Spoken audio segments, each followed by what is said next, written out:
We recently bought our first dream house here in the UK using a mortgage, and I can tell you for free that saving for a house deposit is a significant financial milestone that requires careful planning and discipline. In this video, I will share 10 practical tips that helped us save for our deposit that might be helpful for those looking to save towards a deposit to buy a house here in the UK. Now, the first tip would be to set smart goals towards saving for your deposit. So what do I mean by smart goals?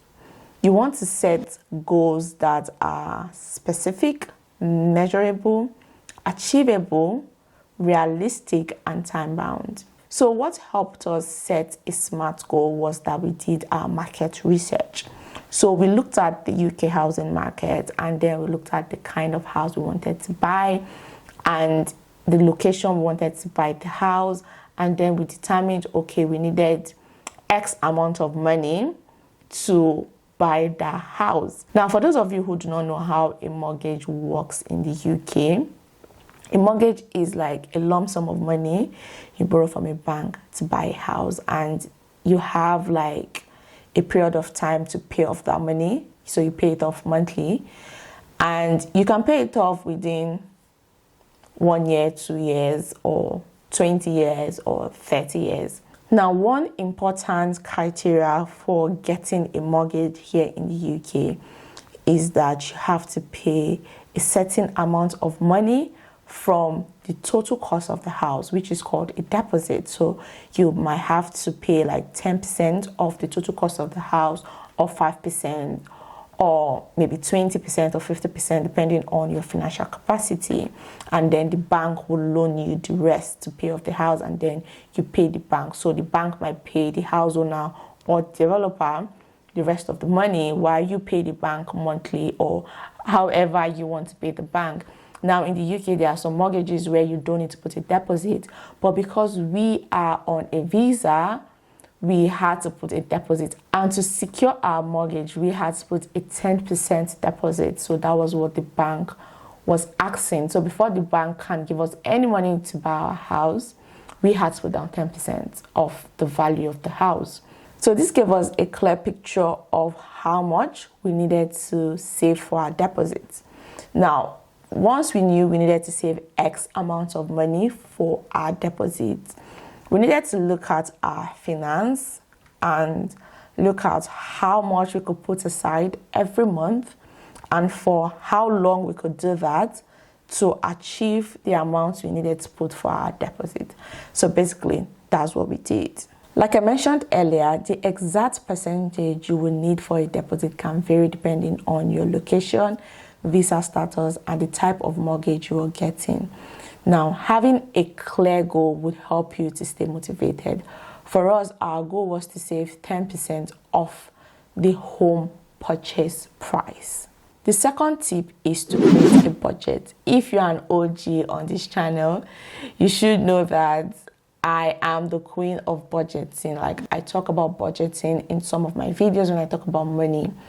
Now, I like budgeting because it gives me a better understanding of our financial situation and where we can cut back on unnecessary spending. When it came down to saving for our deposit, establishing a monthly budget assisted us in tracking our finances and expenses to determine how much we needed to save towards our mortgage and when we could finish saving that deposit. Setting that SMART goal helped us look into our budget to understand how we can draw out this deposit from our monthly income and how we can also adjust our lifestyle to be able to accommodate that saving goal. So that's why you need to set a specific goal towards how much you want to save for your deposit, and then you need to budget it. You need to look into your finances to see, where can I get this money from?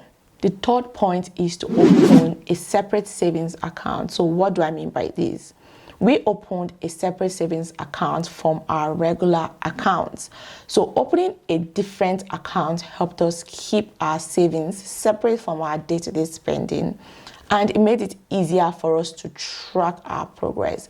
For example, we opened a lifetime ISA account and a high yield savings account to save for our deposits. So for those who don't know, the Live ISA is an account, a savings account you can open with some of the banks here in the UK or a financial service provider where you put in money, so you can save in money to that account towards your first home or toward your retirement age.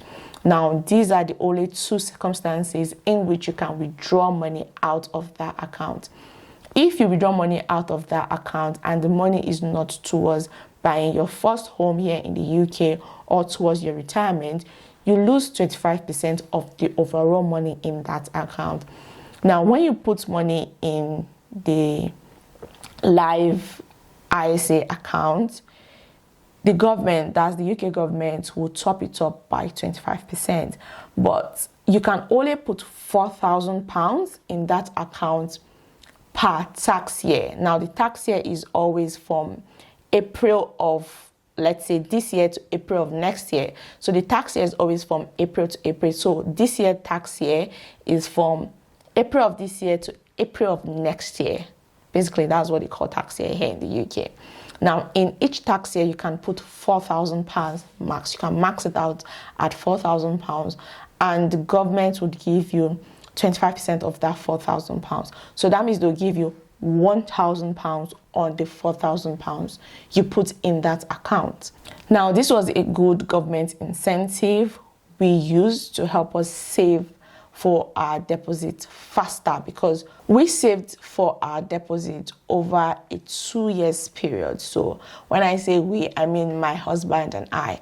So my husband actually opened a lifetime ISA account, and I also opened a lifetime ISA account. And for those 2 years, we put money in that account, and then the UK government topped it up. So this helped us save money and also make more money in a sense. Speaking on saving money, the fourth tip is to cut unnecessary expenses. Now, what we did was we reviewed our budget and identify areas where we could reduce expenses. We had to sacrifice going on holidays. We were mindful of dining out, and we found more cost-effective alternatives for our regular expenses. For instance, we shopped at Asda for our groceries. Another thing we did was to downsize our living arrangement. For instance, we moved from our luxurious furnished city centre apartment in the heart of Manchester to a more modest two-bedroom terrace house in Charlestown, still in Manchester, but just at the outskirts of Manchester.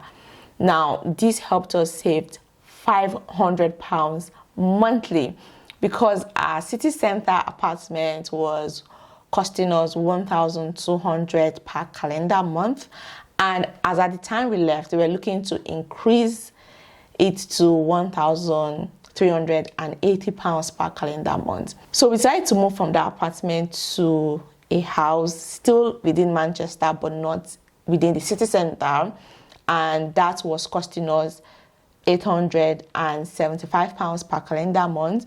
And when we stayed there for a year, so after a year, the landlord increased it to like £920. But we only had to pay the increments for just 6 months, because after the rent was increased, we lived there for like 6 months and then we moved to our own place. Now, that move alone meant that we could save an extra £500 into our deposit. So you might need to consider a lifestyle change if you're looking to save for a deposit. Basically, we did what we had to do so that we could later do what we would love to do, like going on expensive holidays or going for holiday in general, because we have not gone for an holiday in 2 years since we moved to the UK as a married couple. We've not gone on holiday, so we had to sacrifice that because we were saving for a deposit and we saved for a visa. If you're interested to know how we saved £10,000 for a skilled worker visa, that's my husband's skilled worker visa, and for my dependent visa on his skilled worker visa, I have a video. I'll link it for you to watch how we saved that money to pay for our visas. So we had financial responsibilities we needed to sacrifice towards, like paying for our visas, paying for a deposit to buy a house, so that we can have more financial freedom in doing what we have to do. And we also have plans to paying off our mortgage really early. Right now, I am not comfortable sharing how much we bought our house for, or how much we put down in deposit, or how much we saved for our deposit. Trust me, I'm not one to shy away from topics like that, because I made a video on how we saved £10,000 for our visa, but I just want to keep this one private, although I'm sharing everything about our house buying process just to help someone out there who is looking to buy a house. But the numbers, I'm keeping it for now. Maybe when we finish paying for the house, I can share the numbers, and maybe sometimes in the nearest future, I will be more comfortable to talk about the numbers around our house purchase, but definitely not anytime soon. Now, moving on to tip number 5. Tip number 5 is to increase your income. As the old saying goes, you have to make more money to save more money. This might sound cliche, because you might make more money and spend it all and not save anything, and you might not make more money and still save more by doing a 360 degrees on your lifestyle, like changing your lifestyle to accommodate your saving needs. But anyway, let's just say, as the saying goes, you have to make more money to save more money. So we looked for opportunities to increase our income. In our case, my husband was already working full-time and I was not. So I had to go back to work. For those who don't know, I work as an associate engineer, and I have a playlist on the channel where I documented how I secured my job. I would link that playlist to this video for those interested in watching it. So if you want to make more money, to save more money, and you're already working a full-time job already, you can consider working part-time or doing a freelance work, or selling items you no longer need. Or if you're trying to buy a house with your partner and your partner isn't working, they might maybe look to go back to work like I did. Any additional income can be directed towards saving for your deposit. Tip number 6 is to reduce debt. In our case, we did not have any debt, but we had to stay on top of our credit cards to ensure that we did not acquire any debt. In my video on this channel where I talk about smart money moves to make as a newbie in the UK, if you have watched that video, you would probably notice that I am not a fan of credit cards or buy now, pay later, or buying things on credit. I just feel if you can not pay for it outright, don't buy it. But in our case, we had to take out a credit card because we needed to build my husband's credit score, because he has been in the UK for a very short time. Now, probably I'll make a video on how to build your credit score. So that's why we took the credit cards. But when you have a credit card, you have to use it so that you can build that credit score, because if you do not use it, you would have a bad credit score. So because we had to take a credit card, we had to stay on top of it so that we don't incur any debt. And if we're owing any money to, let's say, a credit card complaint, or we've taken out any loan from the bank, it would actually reduce the amount of money the bank can give us for our mortgage, because the bank would also consider the fact that we are paying off that loan. So we needed to not be owing any money, basically. If you have any debt, ensure you pay it down so that you can free up more money for savings. It doesn't matter if it's a credit card debt, or a buy now, pay later debt, or a money you borrowed from family and friends. Ensure you pay it, because reducing your financial debts can also help you improve your credit score, which would help you secure a better mortgage rate. The 7th tip is to take advantage of incentive. I already touched on this earlier with the lifetime ISA. What you want to do is to check for any government or developer programs or incentive available for home buyers in your area. Now, what I mean by developer is site developer, like people who build new builds, they always have incentives. So you want to do your research and find out which developer in your area or in the area you're looking to buy your house is offering good incentives, because trust us, we made do of that. Taking advantage of government or developer incentives can provide financial assistance or tax benefits that can make it easier to save for a house deposit. Apart from taking advantage of government or developer incentive to save for your mortgage faster, it will also help you have enough buffer money in the house buying process, because when buying a house, there are some hidden costs, not hidden costs, but there are some costs that you would incur that it's not in the deposit. For example, our developer contributed towards our deposit. So what we did was we used some of the money saved for our deposit towards the hidden cost of buying a house, like paying for a solicitor fee or moving fee. Our developer contributing towards our deposit and giving us some incentive helped us reach our financial goal faster, because we did not have to save for the hidden cost of buying a house in the UK, like I mentioned, the solicitor fee or the moving fee. So that also accelerated the time we spent saving for the money, because we would have actually spent almost 2.5 years saving for the money, because we have to save for the hidden cost too and not the deposit. But because we spent 2 years saving for the deposit and then we got the incentive and the deposit contribution, we could take part of our deposit to pay for those hidden costs. So bear it in mind that when buying a house in the UK, you have to save for your deposit and the hidden costs associated to buying a house, such as flooring, snag survey, the product fee that comes with your mortgage, solicitor fee, and the moving fee. Tip number 8 would be to monitor your progress and stay accountable. What we did was that we regularly reviewed our saving progress, and then we adjusted our budget as needed. Like I mentioned earlier, our developer contributing towards our mortgage actually sped up the time we needed to save for our deposit and the hidden costs associated in buying a house in the UK. So even though that time was accelerated, we needed to actually look at our budget and be sure we can go with that timeline, and just to double check that, okay, we didn't have to wait for 2.5 years. We can actually do this in 2 years because of the incentives we got. So it doesn't matter if the developer or the government has incentives to help you accelerate your saving timeline. You also need to go back to your budget to know if you can proceed faster than expected, or how you can adjust your budget or your lifestyle to proceed faster than expected. So basically, you just don't proceed without consulting your budget because you got incentives. Still on tip number 8, we celebrated small milestones just to stay motivated and committed to our goals, and we were also accountable to each other. So my husband and I were accountable to each other on how we're saving this money, so that nobody is going behind anybody's back spending the money in a way they should not be spending the money.